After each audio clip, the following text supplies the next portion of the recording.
तो Asian mythic के इस एपिसोड की शुरुआत में हम लोगों को इस ओल्ड आदमी को दिखाया जाता है जो कि इन लोगों से बचकर भाग रहा होता है, लेकिन तभी यह आदमी इसके ऊपर एक अटैक कर देता है जिसकी वजह से ये ओल्ड आदमी थोड़ी दूर जाकर गिरता है। लेकिन तभी यह आदमी इस ओल्ड आदमी को बोलता है तुम्हारी अब उम्र हो गई है, इसलिए अब तुम चाहकर भी हम लोगों से बचकर भाग नहीं सकते हो। और वह बोलकर एक बहुत ही ज्यादा पावरफुल अटैक इस ओल्ड आदमी के ऊपर कर देता है। लेकिन तभी यहाँ पर बैंगहाउ सही टाइम पर आकर इस अटैक को डिस्ट्रॉय कर देता है और वह इस ओल्ड आदमी को यहाँ पर बचा भी लेता है। इसके बाद वो इस आदमी के ऊपर हमला करने के लिए यहाँ पर अपने स्वॉर्ड को भी अपेयर कर लेता है और वो एक बहुत ही ज्यादा पावरफुल मूव से इस आदमी के ऊपर हमला कर देता है, जिसकी वजह से यह आदमी यहीं पर मारा जाता है और उसकी बॉडी बर्फ के टुकड़ों में बदल जाती है। इस चीज को देखकर इस आदमी के दोनों साथी बहुत ही ज्यादा घबरा जाते हैं और वो भी यहाँ पर बैंगहाउ के ऊपर हमला करने के लिए जाने ही वाले होते हैं। लेकिन तभी बैंगहाउ इन लोगों के ऊपर भी एक स्लैश अटैक कर देता है, जिसकी वजह से ये लोग भी इस जगह पर मारे जाते हैं। इसके बाद बैंगहाउ इस ओल्ड आदमी को बोलता है आप तो 4 मेजर सेक्ट के साथ कांटेक्ट करने के लिए 4 कॉन्टिनेंट में गए थे और मैंने जहाँ तक सुना है कि स्पिरिचुअल वर्ल्ड के जितने भी सेक्ट हैं वो एक दूसरे के साथ फाइट कर एक दूसरे को हरा रहे हैं, क्या ये बात सच है?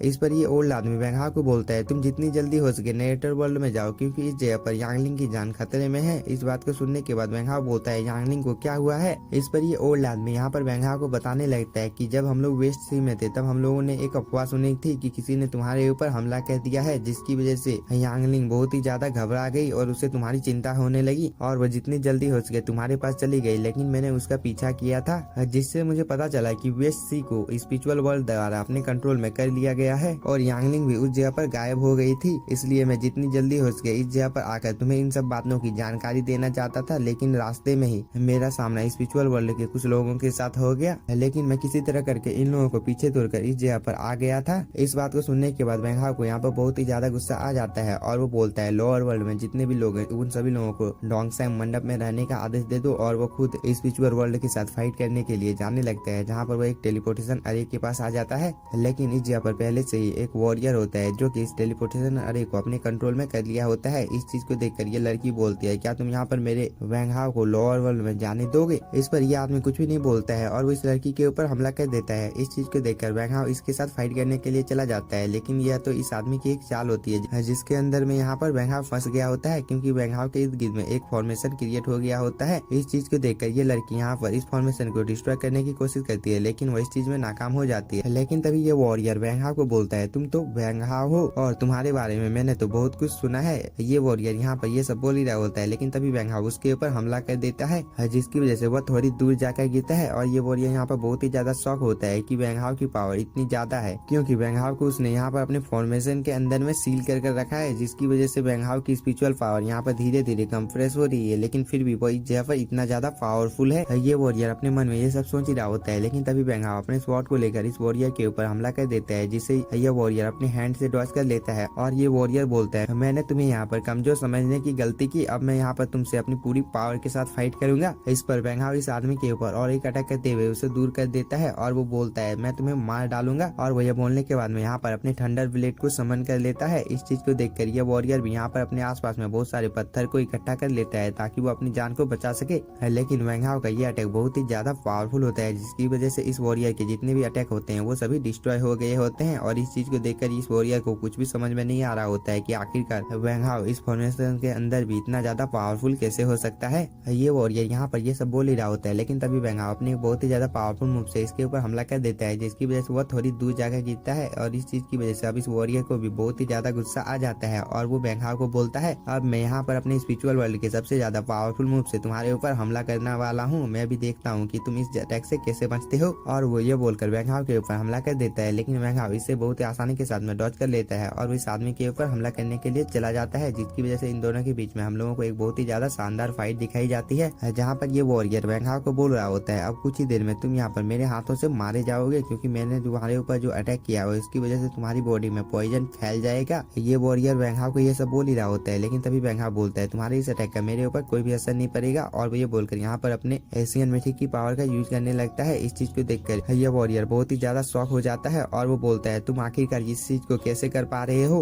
लेकिन तब तक वेंगहाव ने इसके ऊपर एक अटैक कर दिया होता है, जिसकी वजह से वो दूर जाकर गिरता है और इस चीज का फायदा उठाकर वेंगहाव ने यहाँ पर अपने ड्रैगन को भी समन कर लिया होता है और उससे इस वॉरियर के ऊपर हमला कर देता है, जिसकी वजह से शायद से इस वॉरियर का काम यहीं पर तमाम हो गया होता है, क्योंकि इस वॉरियर ने जो सील वेंगहाव के ऊपर लगाई थी वो इस जगह से डिसअपियर हो जाती है और वेंगहाव के यहाँ पर जितने भी साथी होते हैं वो सभी लोग बहुत ही ज्यादा खुश हो जाते हैं और वो सभी वेंगहाव के पास जाने लगते हैं। लेकिन तभी रास्ते में हम लोगों को इस वॉरियर को दिखाया जाता है, जो कि अभी भी इस अटैक से बच गया होता है और उसकी बॉडी में कुछ सिंबल भी बन गए होते हैं। इस चीज को देखकर वेंगहाव के साथी बात करने लगते हैं कि सच में इस आदमी को मारना बहुत ही ज्यादा मुश्किल होने वाला है, क्योंकि इस आदमी ने तो अचानक से हेवन के 6 लेवल को ब्रेक थ्रू कर लिया है, जो कि कोई मामूली बात नहीं है। और ये आखिरकार ये सब कर कैसे रहा है, क्योंकि अब इस चीज की वजह से इस आदमी की पावर बहुत ही ज्यादा बढ़ गई है। छुटकू ड्रैगन यहाँ पर ये सब बोल ही रहा होता है, लेकिन तभी हम लोगों को इस आदमी को दिखाया जाता है जो कि वेंगहाव के ऊपर हमला करने के लिए बिल्कुल तैयार हो गया होता है और उसने यहाँ पर अपनी एनर्जी को इन लोगों के चारों तरफ फैला दी होती है। इस चीज को देखकर ये लड़की बोलती है छुटकू ड्रैगन ने शायद यहाँ पर कुछ गलत बोला है, क्योंकि ये आदमी तो हेवन के 8 लेवल पर है। इस बात को सुनने के बाद यहाँ पर छुटकू ड्रैगन और ताइरिस दोनों ही बहुत ही ज्यादा शॉक हो जाते हैं और छुटकू ड्रैगन यहाँ पर बोलने लगता है इस आदमी ने यहाँ पर बहुत ही अमाउंट में हेवन और अर्थ की एनर्जी को एब्जॉर्ब कर लिया है,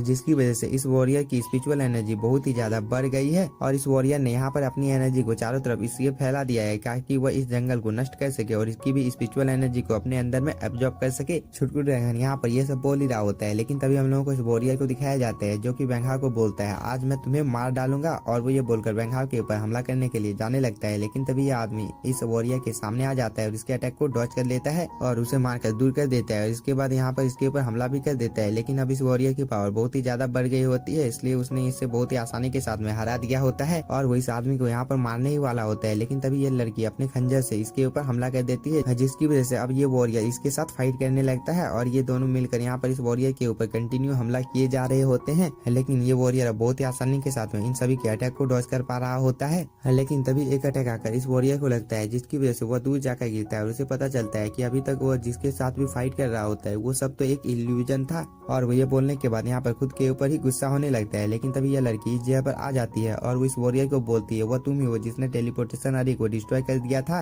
और वो ये बोलकर इस वॉरियर के ऊपर हमला करने लगती है, जिससे इस वॉरियर को डॉज करने में बहुत ही ज्यादा प्रॉब्लम हो रही होती है, क्योंकि इस लड़की की स्पीड बहुत ही ज्यादा होती है और ये वॉरियर इसकी वजह से यहाँ पर थोड़ा सा इंजर्ड भी हो जाता है। इस आदमी के इंजर्ड देखकर यहाँ पर वेंगहाव भी आ जाता है और इस आदमी को बोलता है डोंगसेंग मंडप में हम लोग ही सिर्फ अकेले नहीं है, हम लोगों का साथ देने के लिए बहुत सारे लोग हैं। और वेंगहाव के यह बोलने के साथ ही यह आदमी यहाँ पर जमीन पर गिर जाता है और इसकी बॉडी यहाँ पर डिसअपियर हो जाती है। इस चीज को देखकर छुटकू ड्रैगन और ये लड़की आपस में बहस करने लगती है। लेकिन तभी वेंगहाव ताइरिस को बोलता है तुम यहाँ पर टेलीपोर्टेशन अरे को खोल दो। इस पर ताइरिस भी यहाँ पर इस टेलीपोर्टेशन अरे को एक्टिवेट कर देता है। लेकिन ताइरिस यहाँ पर सभी लोगों को बताने लगता है कि यह टेलीपोर्टेशन अरे अभी भी पूरी तरह से ठीक नहीं हुआ है, उसे ठीक करने के लिए मुझे अभी थोड़ा सा टाइम चाहिए और इस टेलीपोर्टेशन अरे के अंदर में सिर्फ एक ही आदमी जा सकता है। इस पर वेंगहाव बोलता है तो ठीक है, इस टेलीपोर्टेशन अरे के अंदर में मैं जाऊंगा। इस पर ताइरिस यहाँ पर वेंगहाव को समझाने लगता है कि तुम्हारा अकेले जाना उस जगह पर खतरे से खाली नहीं है, क्योंकि इसके पीछे मुझे लगता है गॉड ऑफ वेल्थ का भी हाथ है और उन लोगों ने पहले ही तुम्हारे आने का तैयारी उस जगह पर कर रखा होगा,